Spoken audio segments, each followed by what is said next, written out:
to our first online lecture for Psychology 25 Research Methods. Today we're going to talk about two things. One is how we acquire knowledge. The second is the nature of scientific inquiry. And in fact, we're going to contrast how sometimes scientists collect information and answer questions about how the world works, but that doesn't necessarily work with how the general public acquires knowledge and why sometimes those two things don't work together. Really, we'll talk a little bit about sort of why there is some conflict about what scientists think, and then why the general public might think differently.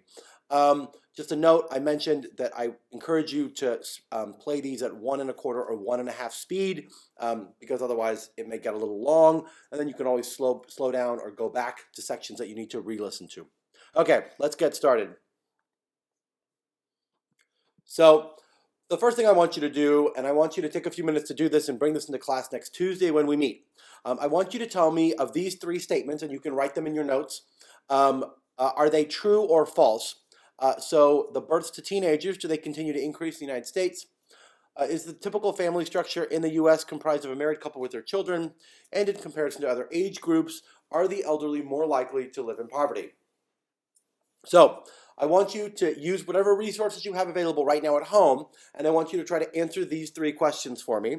Then, when you come in on Tuesday, I want you to tell me whether you think they're true or false, and then I also want you to have either web-linked or saved or written down the address of the source that you found that told you whether or not these statements were true or false. I encourage you to make sure you have that source. You might email it to yourself so you can easily access it again on Tuesday so that we can talk about it. And I want to know where you went, what the source was. Is it a newspaper ad? Is it somebody's personal website? Is it a governmental website? Is it a research study? Where did you get that information that allowed you to conclude it was true or false? In addition, if you click on the link at the top which says how do we know, that will just take you to the allegory of the cave. You'll see that I also posted the YouTube video of the allegory of the cave, which is from Plato in the online course. Okay, go ahead and take care of those before you come to class on Tuesday. One of the things that we know is that the internet is actually where people go most specifically to answer issues about science and technology. This is data from the National Science Foundation, which does a lot of work on science education. They also fund a lot of PBS shows that you may have watched when you were a kid. Sesame Street and other things are all funded by NSF partially. So primary source respondents, what they use to learn about current news events, science and technology, and specific scientific issues. What you can see for current news events, participants are equally using the internet and television. When it comes to specific new information or general information about science and technology, they are actually leaning more towards the internet, but secondarily is television, and third is they're using a combination of other sources. My guess might be magazines or friends or something like that. Social media, for example, that they get, which may be separate from a generic internet search. Whenever they want to know about a specific scientific issue, my guess is they want to know whether or not autism is actually caused by MMR vaccines, like we talked about in class. They want to know about this new treatment they heard about for Parkinson's or Alzheimer's. They heard that taking Benadryl or other kinds of sleep drugs may actually cause Alzheimer's disease. There is one study out there, but you'll remember my warning about believing one study, right? But when it's a specific issue they want to learn about, then they mostly rely on the internet.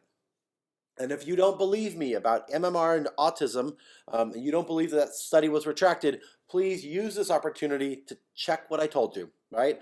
I told you multiple times you should not believe what I say, and you should check my sources, or you should even just use a generic internet search so that we can then debate the data that's out there. Okay.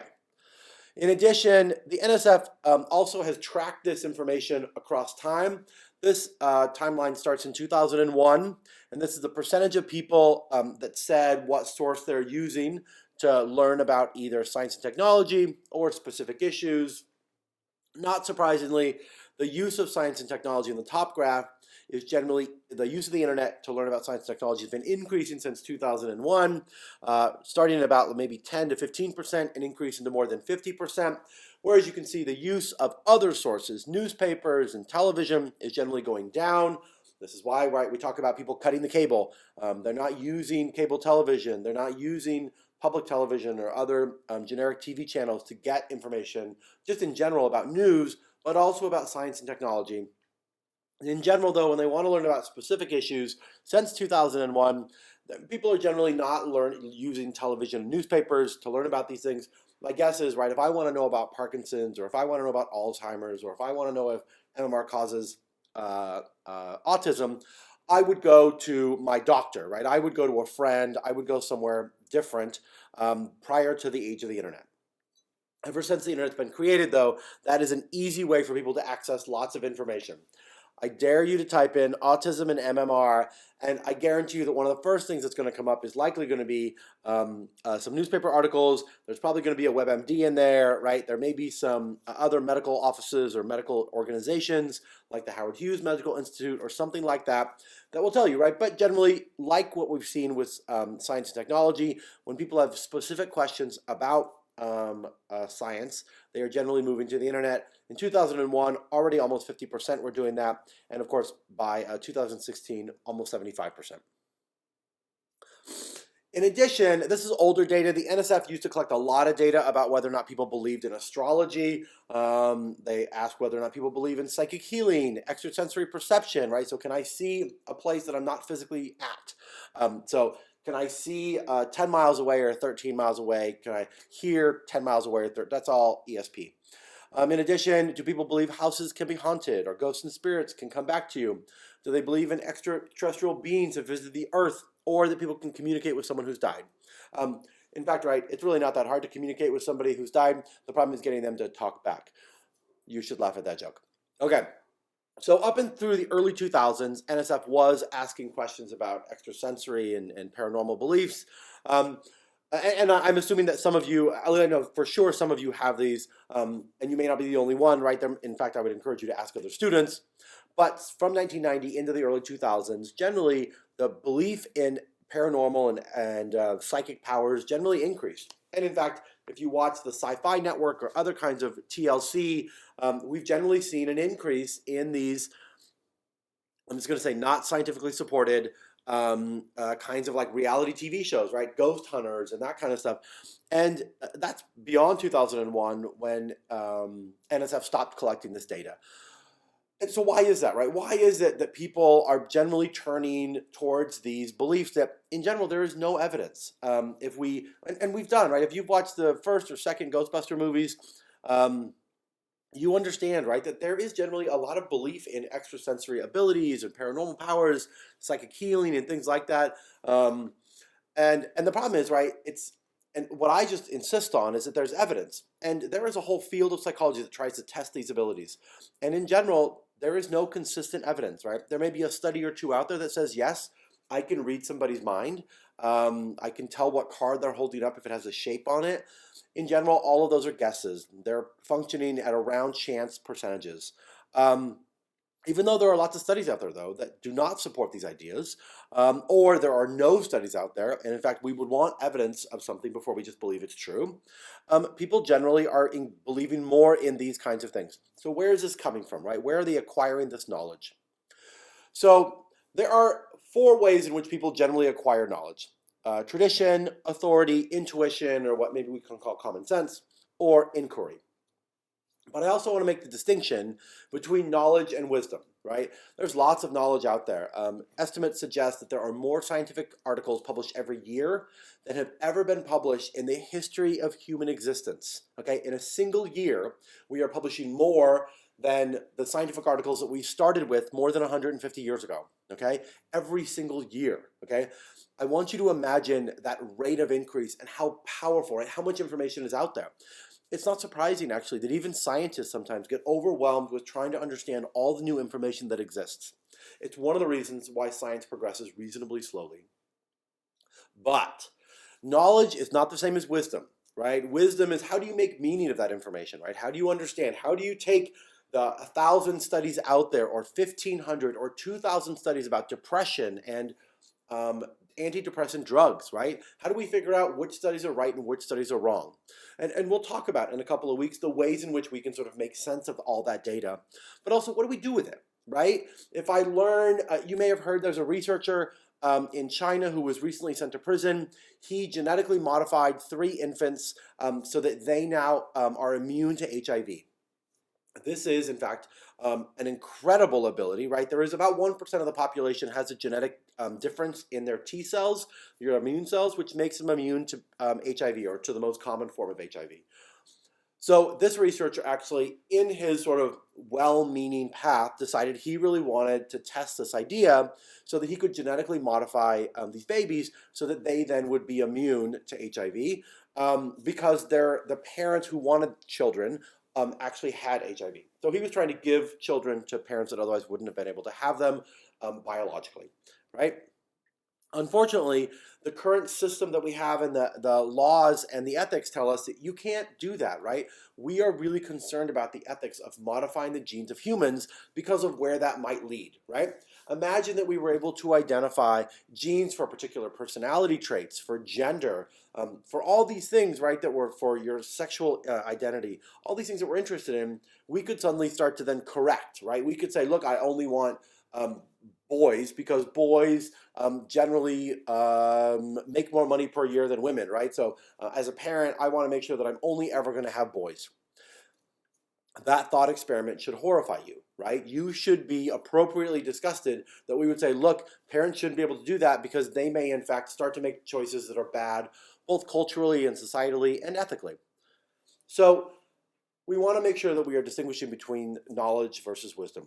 Now, let's talk about the 4 ways in which we acquire knowledge. One is tradition, that your culture has told you that this is where knowledge comes from. This is how the world works, all right? We all believe this. Let me think. What's a good one? We talked about spanking and corporal punishment, right? Generally, for hundreds of years, did we believe that spanking and physical punishment was a way to teach morality and correct behavior. And it was only in the last 50 years that we've really started to correct that idea. We used to believe that your gender and your gender identity were determined early in life by the hormones you were exposed to, and that really society and other things had little to no place in that. We also believed that your hormones would drive that experience, or your early life experiences would drive your gender identity. And in fact, doctors would even intervene early on in life to raise you a certain way to try to conform your gender to what they had created out of your body. And we'll talk about the John Money studies a little bit later. And in fact, we recognize, we now say, look, that's wrong, right? We don't let parents, we generally discourage parents from intervening. If a child had an accident where, for example, they had their penis accidentally removed during a routine circumcision, it used to be that we would remove that child's penis and testes, we would give them hormone blockers, and we would raise them as a female for the remainder of their life. Because we believed that one school of psychology believed that early childhood experiences are more important in determining gender than the hormones or other things that happen early in life, okay? It wasn't until the 1980s that we started to realize that, in fact, that's not what happens. A growing amount of research on intersex people, people whose genitalia don't really fit the either typical view of male or female, that we start to realize that, in fact, there's a variety of individuals that ethically we no longer intervene. Generally, medical doctors and other ethicists will tell you that what should happen is that child should be allowed to grow up until they can decide how they want to identify their gender. That could be as male, that could be as female, that also could be as non-binary or as non-gendered, or somewhere in between, right? They could be gender fluid, where they have attributes of both male and female.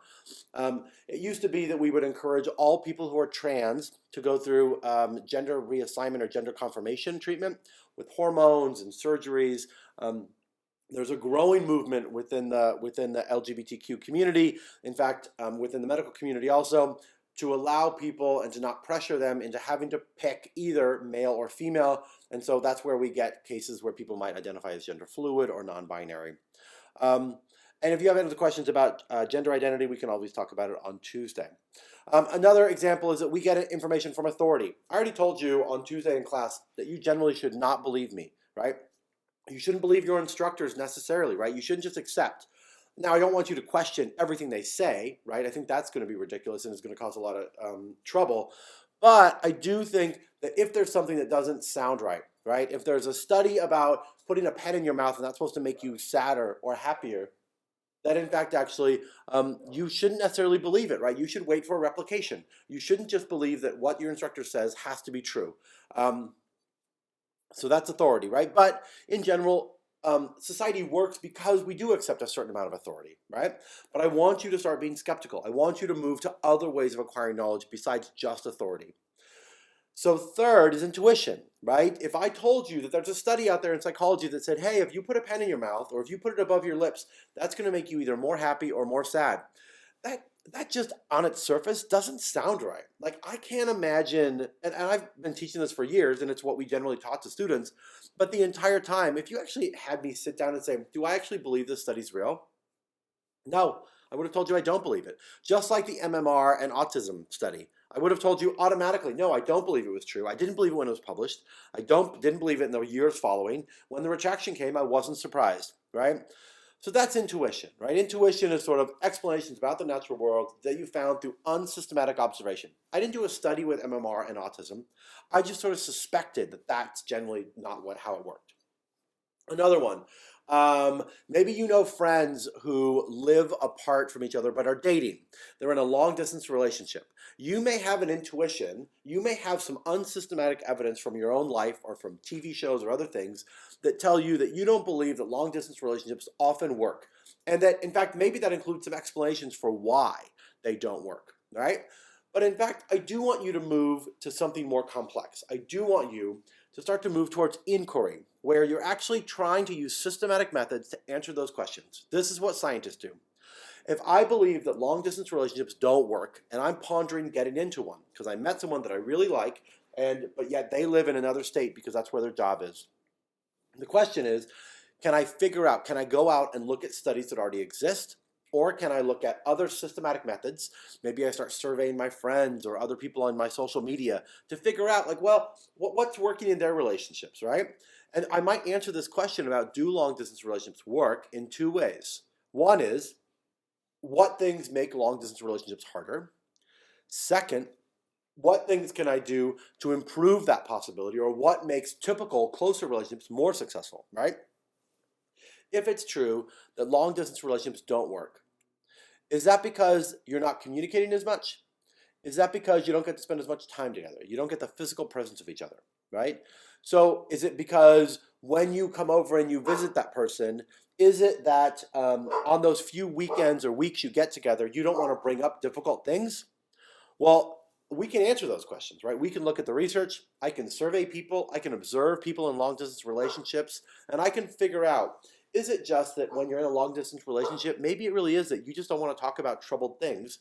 And maybe that makes it harder then because all those things start to build up over weeks and months and years, and eventually it damages your ability to have a successful relationship, right? This is why inquiry is so powerful, but it takes more time, right? Can you imagine if everything I told you in this class, every time I talked about tradition, authority, intuition, and inquiry, I made you go out and do a study? You would learn a minimal amount of information, but I also guarantee that you'd have a really amazing understanding of that information. So we need to balance, for example, how we teach information to students, and that might include a combination of some tradition, lots of authority, a little bit of inquiry, and maybe even on occasion some intuition. Okay, let's compare the difference between authority and common sense or intuition. One study that was done by Raviv et al. In 1993. By the way, this is how we cite articles in APA format. So if you're going to cite a source and you're going to ask me about it, I want to see this source, I can provide it for you. And the reason you know I can provide it for you is because I included it here and I could email it to you in a heartbeat.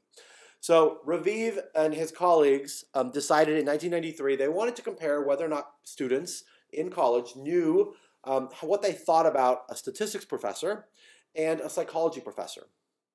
Okay, not surprisingly, students rate their statistics professor as being greater in authority in their subject, right? That they think a statistics professor knows hard stuff because statistics is hard. But that a psychology professor actually knows more about the general world, right? Your stats professor is really useful if you ever need to figure out an ANOVA or a chi-squared or a correlation coefficient. But if you want to know about your relationship, I don't think you're going to go to your math professor, right? But you're probably going to go to your psych professor. But I already told you, right, that your psych professor has a particular area of emphasis. If your psychology professor is a clinical psychologist working with married couples or dating couples, then yes, they probably have an amazing amount of information. That doesn't mean that your generic psychology professor doesn't know about relationships, but that also means that your math professor could actually know about relationships. Maybe they're really interested in the mathematics of what determines relationships, right? I want you to understand that psychology is not just common sense. We actually have evidence, and that evidence is what tells us that those theories can be supported. It's not just because your psych professor was like, oh, yeah, this is how I think the world works. That's what gets us into trouble, right? That's what gets us into wrong conclusions about how the world works. And in fact, there is a lot of evidence for psychology's theories. And now, in some cases, we do know that psychology, the things that psychology has found do generally match up with what most people generally think about the world, okay? So what the lay person suspects. A good example, John Gottman is a clinical psychologist working at University of Washington in Seattle. He's done a lot of research for what determines successful relationships in straight couples. In fact, actually, he can predict within 15 minutes of meeting couples which ones are going to stay together versus which ones are going to get divorced in the next 7 to 10 years with 92% accuracy. Yep, 92% accuracy. We'll talk more about some of his research and some of the other studies you might develop later in the course. Students are generally really interested in this. But John Gottman also, in the early 2000s, started to do research in gay, lesbian, and bisexual couples, found in fact that the same things that predict successful straight couple marriages are the same things that predict successful gay, lesbian, and bisexual relationships, okay? Now, in the early 2000s, of course, in most states, gays and lesbians in the U.S. couldn't get married. Not until 2013 was it nationally recognized because of the Supreme Court case. But John Gottman looked at long-term gay, lesbian, and bisexual couples and found, again, that the same things that make straight people happy and satisfied and stay together make gay, lesbian, and bisexual people happy and stay together, right? Not surprisingly. But in fact, there are some other things that we would not have suspected, right? Stanley Milgram did his shock experiments. If you're not familiar with the Stanley Milgram experiments, please do a generic internet search so you have a little bit of background. It's one of the most well-known, most well-studied studies in psychology. Milgram found, in fact, that about 65 to 75% of people will go all the way to the top of the shock board, 450 volts, to somebody they barely know, giving them shock or believing they're giving this person shock because they get wrong answers. Just because they're told by an assistant in the lab, you must do this, you have to keep going, okay? That was not what Stanley Milgram originally suspected. In fact, senior students at Yale in psychology and other programs were asked what percent of students, what percent of people will go all the way to the top of the shockboard giving 450 volts. They suspected only 2%, sociopaths, would actually go all the way to the top. But in fact, Stanley Milgram found that 2/3, up to 3/4 of people will go all the way to the top of the chalkboard. Sometimes we don't find things that the general public would have suspected.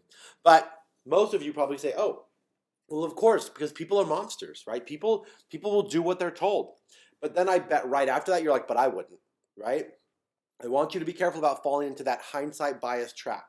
By the Veterans Center in Marin, also has put on its head some of the ways we think about, for example, how we treat drug and alcohol addiction. You probably have seen the show Intervention. The Intervention was a reality show where people who are struggling with substance abuse were brought in by Dr. Drew Pinsky, who generally I am not supportive of, nor do I think he's of value to the community and helping to treat drug addiction. He's just a reality TV show star, right? So Drew Pinsky and his show would bring in unsuspecting people struggling with substance abuse and their families, and they would do an intervention, right? The whole family sits down and says, these are all the things you're doing wrong. This is why you've got to change. You're hurting all of us. Okay, I want you to think about this for a second. If I sit you down in front of the entire class and I say, these are all the ways you're messing up in this class, you better fix it. Are you glad that I actually came to you and did this in front of the entire class? If you're chatting with a friend on your phone and I come up to you and I say, put that phone away because you're an adult and you need to stop, are you happy that I came to you and talked to you in the way that I did so that you're going to stop texting on your phone, or you're going to stop drinking alcohol or doing opiates or cocaine or whatever else you're doing? No, you're not. In fact, you're going to get mad. When your mom comes or your dad comes or your other dad or your other mom comes to you and says, these are all the ways that you're messing up, I guarantee you that you're going to get mad. You're going to blame them, right? That in fact, you're going to say, it's your fault. You did these things to me. How dare you do this, right? And you're going to act out against them. In fact, Or you may even just feel so stressed because they haven't given you any way to change, but you know now that your family doesn't like you and isn't happy with you. So maybe you're going to go and start drinking more. That's generally what the research says.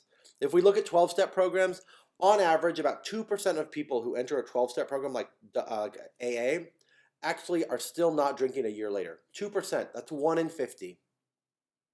That's ridiculous. We shouldn't still be using 12-step programs because in general, they're not very effective. But there are other things that are really effective. There are ways to make 12-step programs more effective, and there is research out there that says what works and what doesn't, right? In addition, there's also research from this group in Marin at the Veterans Office that shows, in fact, that nurses who come in when a combat veteran comes in for treatment and just comes in for a regular checkup, if they're worried they might be drinking too much, they would give them a pamphlet, and they would leave them in there for 45 minutes with nothing to do, and they would give them the pamphlet. And of course, most people, when they're bored, this is before the era of cell phones, they would be able to look at the pamphlet and read it. And the pamphlet was not blaming. It didn't have terrible things. It just said, hey, how much are you drinking per day? How much are you drinking per week? How much per month? Now let's figure out the math. How much is that per year? And then it would say, if in general, the way we define alcoholism is you're drinking more than 7 drinks a week. Are you drinking more than 7 drinks a week? If so, you might try to set a goal, and these are all the effects of alcoholism, right? This is why it's bad for you. This is what it does to you, socially, psychologically, and physiologically. But also that, in fact, there's a way to change it. You can't just tell people this is bad, stop doing it. You got to give them a way to change. So, in fact, this study also then allowed people to say, hey, make a goal for yourself. In 6 months, what's your goal? Maybe you want to drink 1 drink less a day, or 2 drinks less a day, or maybe you want to drink 7 drinks less a week, right? You probably don't want to go from drinking whatever you are to 0. That's really difficult to maintain. One of the things that this study found is that 6 months after they had received the pamphlet, this very non-confrontational pamphlet, that in fact 90% of them were drinking half or less of what they had been originally drinking. So what that says is sometimes the gentle method, your mom's guilt she used to use to get you to clean up your room. If you have a parent or a friend who you think is drinking too much, maybe not blaming them or standing in front and having an intervention, but maybe a pamphlet stuck on the refrigerator might be more helpful. In addition, Rosenthal and Jacobson's work on the self-fulfilling prophecy, showing in fact that when you divide kids up into bloomers and not bloomers, but the only people who know that they are supposed bloomers is the teacher, that in fact the teacher starts to treat the bloomers differently, gives them harder work, gives them more attention, and in fact then those kids do better. I don't think you would have suspected that. You wouldn't have suspected, and nor would have psychology in the 1970s, that teachers who believe that their students are better actually treat them significantly differently so that they end up with sometimes as high as 20 or 40 IQ points higher than other students in the group, right? But in fact, actually, that's exactly how GATE programs work. If you're familiar with GATE programs, we basically take a group of students, we tell them they're really smart, we give them extra attention from teachers, and we separate them out from their peers. Not surprisingly, they end up doing better. Not necessarily because maybe they just had an IQ that was already different than other students, but maybe because they got more attention, like Rosenthal and Jacobson's work on self-fulfilling prophecy. Psychology is not just common sense. There's more to it than that.